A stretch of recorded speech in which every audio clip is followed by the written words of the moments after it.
Picture this. July 14th, 1789. The streets of Paris are alive with tension and anticipation. Paris is a right mess. People are angry, they're desperate, and they're storming the Bastille. The air is thick with the cries of revolution and the clamor of unrest. Now the Bastille was this big, scary fortress, a symbol of the king's power, right in the middle of the city. It loomed over Paris, a constant reminder of the monarchy's iron grip. It held political prisoners and, get this, a whole lot of gunpowder. The fortress was not just a prison, but a storehouse of the very weapons the people needed. The people wanted weapons to protect themselves from the king's soldiers, and the Bastille was like a big, fat target. They saw it as the key to their survival and a symbol to be toppled. But storming the Bastille wasn't just about guns. It was about sending a message, loud and clear. It was like giving a big thumbs down to the king and all his unfair rules. The people were fed up with the oppression and wanted to show their defiance. This moment, a super important one in history, was the start of the French Revolution. It marked the beginning of a new era, where the common people stood up against tyranny. News of the Bastille falling spread like wildfire across France and even into Europe. It was a beacon of hope for those who longed for change. It showed everyone that the king wasn't all-powerful. The monarchy's invincibility was shattered, and the people realized their own strength. It gave the French people the guts to demand liberty, equality, and fraternity, like freedom, fairness, and brotherhood. These ideals became the rallying cry of the revolution, and that day, July 14th, became Bastille Day, a big reminder of the revolution and the fight for freedom. Today it's celebrated with fireworks, parades, and a sense of national pride, commemorating the courage and spirit of those who fought for a better future. Okay, so before the revolution, French society was divided into three groups, called estates. These estates were essentially social classes, and each had its own distinct role and privileges within the society. The first estate was the clergy, the religious folks. They had a lot of power and money. They were responsible for the spiritual well-being of the people and owned about 10% of the land in France. This gave them significant influence and control over the population. The second estate was the nobility, the rich and fancy folks. They had special privileges and didn't have to pay most taxes. They held high-ranking positions in the military and government, and they owned about 25% of the land. Their wealth and status allowed them to live in luxury and maintain a dominant position in society. And then there was the third estate. This group was the most diverse and included everyone else who wasn't part of the clergy or nobility. They were everyone else, from rich merchants to poor farmers. The third estate made up about 98% of the population and included a wide range of people, from wealthy business owners to the poorest peasants. Now, even though the third estate was like the majority of the population, they had to pay all the taxes.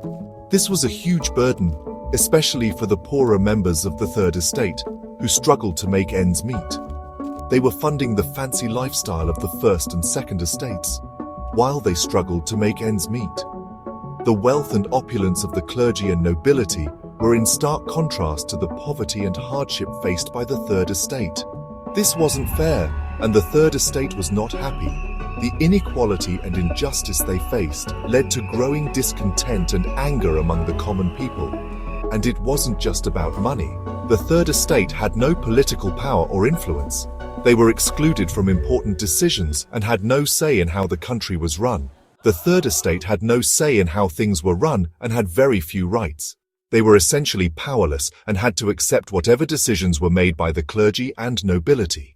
The clergy and the nobility, living their cushy lives, didn't want anything to change. They were comfortable with the status quo and resisted any attempts at reform or change. All this anger in the third estate made things really tense, like a pot about to boil over. The frustration and resentment were building up, and it was clear that something had to give.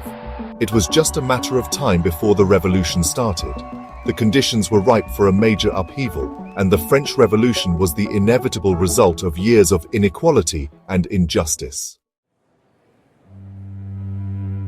So France in the late 1700s was having some serious money problems. The crops had failed a few years in a row, which meant there wasn't enough food and the prices went way up. Bread, which was what poor people ate mostly, became super expensive. People were going hungry all over Paris and the countryside. And guess what? The king wasn't helping. Louis XVI, who was living it up and didn't really care about his people, had spent a ton of money and put France in huge debt. Expensive wars, like the 7 Years' War and the American Revolution, made things even worse. And remember the unfair tax system? The Third Estate had to pay for everything, while the rich folks got off scot-free. All these money problems made people even angrier and pushed them closer to revolt. King Louis XVI, well, he liked to spend money. The royal palace at Versailles was super fancy and cost a fortune to run. The king's parties and the expensive wars drained the royal treasury. Whenever someone suggested fixing the money problems, the rich folks would throw a fit. The nobility liked their privileges and didn't want to pay taxes, so they blocked any changes. This, of course, made the Third Estate even angrier. The king just didn't seem to get it. He didn't understand how much his people were suffering, and people stopped trusting him. The monarchy, which people used to respect, became a symbol of unfairness. And that's how the seeds of revolution were sown. Section 5. Big Brain Ideas, Seeds of Revolution. Now, some really smart people called Enlightenment thinkers like John Locke, Jean-Jacques Rousseau, and Montesquieu started questioning the whole idea of kings having all the power. Their ideas really clicked with the Third Estate. Locke talked about natural rights, like the right to be free and even rebel against a bad ruler.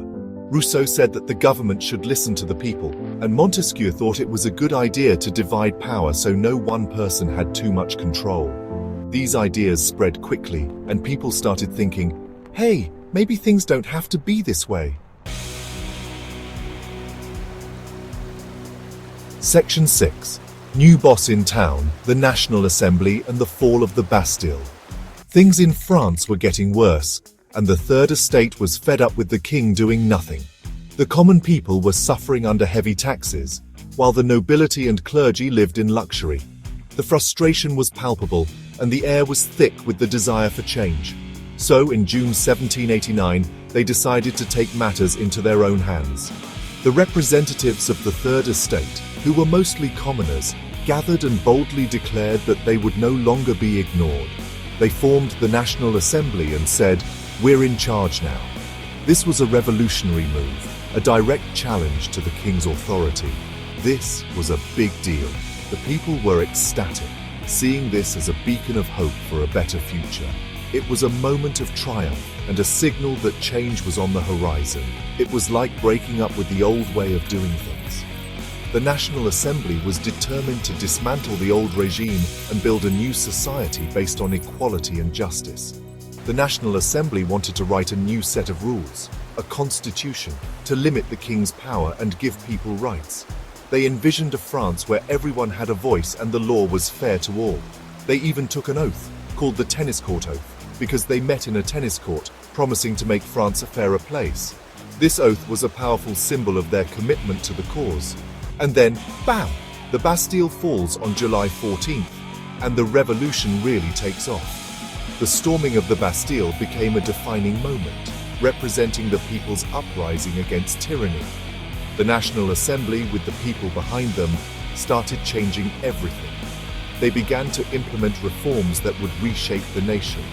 No more feudalism, and they wrote the Declaration of the Rights of Man and of the Citizen, which said everyone has basic freedoms. This document laid the foundation for modern human rights and was a monumental step towards equality. Section 7. Dark Days, the Reign of Terror and its Aftermath. The French Revolution, which started with good intentions, took a dark turn. From 1793 to 1794, it was the Reign of Terror. A group of radicals, led by Maximilien Robespierre, started getting rid of anyone they thought was against the revolution. Thousands of people were executed, often by guillotine. Everyone was scared, because even a tiny suspicion could get you killed. But this couldn't go on forever. People got tired of the violence and fear, and they overthrew Robespierre, ending the Reign of Terror. Section 8. Napoleon's time. Napoleon Bonaparte's ascent. After all the chaos, a new guy stepped up. Napoleon Bonaparte. He was a brilliant general who won lots of battles. He saw his chance and took control of France in 1799, basically ending the revolution. He became first consul, like the big boss. Funny thing is, even though he stopped the revolution, he kept some of the good ideas, like equality before the law, in his new laws, called the Napoleonic Code. Napoleon was a powerful leader, and he changed France and Europe forever. Section 9. Lessons learned: the enduring impact of the French Revolution. The French Revolution, even with all the craziness, changed the world. It got rid of absolute monarchy and brought in ideas like people power and individual rights. The revolution inspired other countries to fight for freedom and fairness. Liberty, equality, fraternity became famous slogans for change. The French Revolution showed that ideas are powerful and that people can change things if they work together. It reminds us that change can be good and bad, and that the fight for freedom is always important.